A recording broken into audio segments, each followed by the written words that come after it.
Estamos no começo de junho de 2021. Embora possa parecer precipitado, já é possível fazer uma previsão. Dentro de muito pouco tempo, nós iremos vivenciar um novo golpe de Estado no Brasil. Os sinais são evidentes. Os cenários estão sendo cada vez mais montados de forma muito bem estruturada.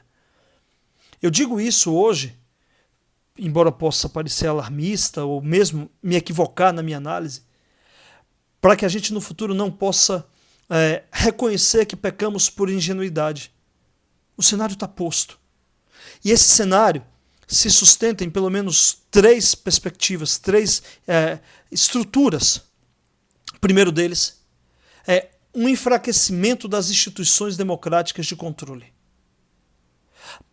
O presidente Bolsonaro, no dia de hoje, por exemplo, ele deturpou informações do Tribunal de Contas da União e falou abertamente como se fosse um dado real, desprezando qualquer valor que possa ter o Tribunal de Contas da União. Esse mesmo presidente que tem insistido em práticas ilegais sem que o Supremo Tribunal Federal tenha conseguido contê-las. É um governo que se estrutura na ilegalidade e que encontra na Procuradoria-Geral da República, a quem cabia o dever de proteger as leis, encontra na figura do Procurador-Geral da República, Augusto Aras, um guardião, uma espécie de guarda da esquina a proteger o presidente Bolsonaro e aqueles que compõem o seu governo e que agem de forma criminosa. A leniência, a inobservância ao dever institucional da PGR causa vergonha, repugnância. As instituições democráticas não têm conseguido conter o governo Bolsonaro.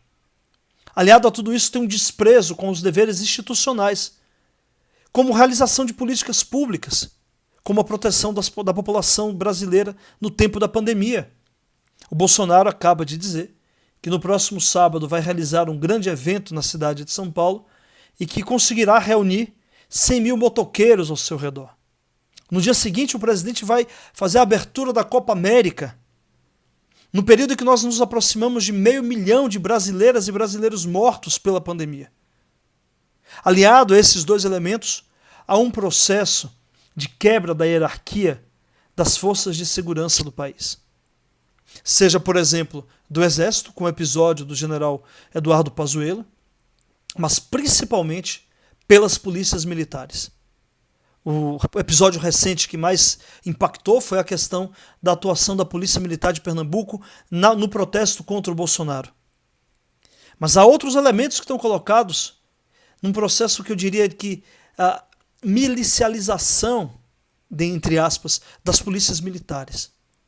Para isso a gente tem o episódio da Bahia, a fala do ex-comandante da Polícia Militar do Distrito Federal, que verbalizou numa posição antagônica entre o governador do estado, a quem ele deveria subordinação, e o presidente da República, descumpriria as ordens do governador e seguiria o presidente da República.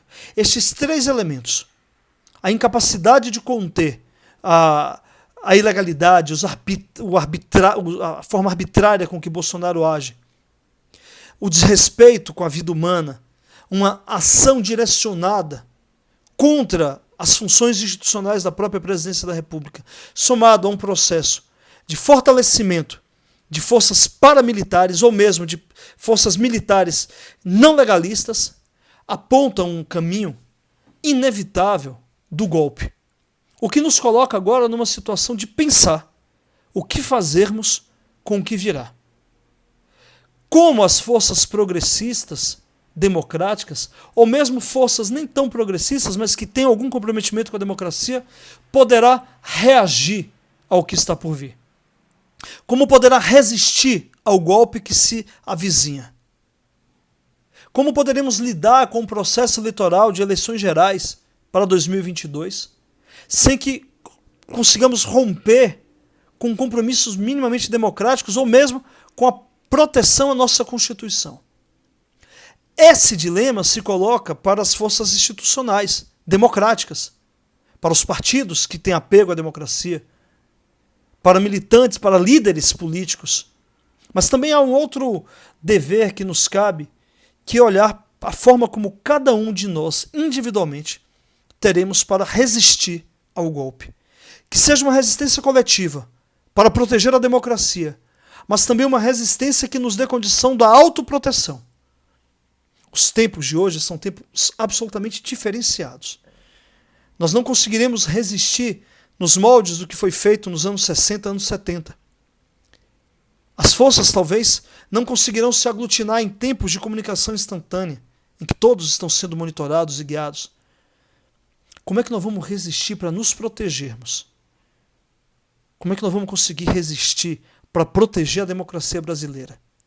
Ainda que possa parecer muito cedo, ou delírio da nossa parte, os dados, os fatos, a história nos cobra a responsabilidade de, a partir de agora, agirmos para defender a democracia, ainda que precisamos colocar sobre os nossos interesses o bem maior, que é a preservação da saúde da República, saúde essa só vivenciável em tempos democráticos. Essa é a reflexão que se coloca de forma muito imperiosa para todos aqueles que têm compromisso com o Estado democrático de direito.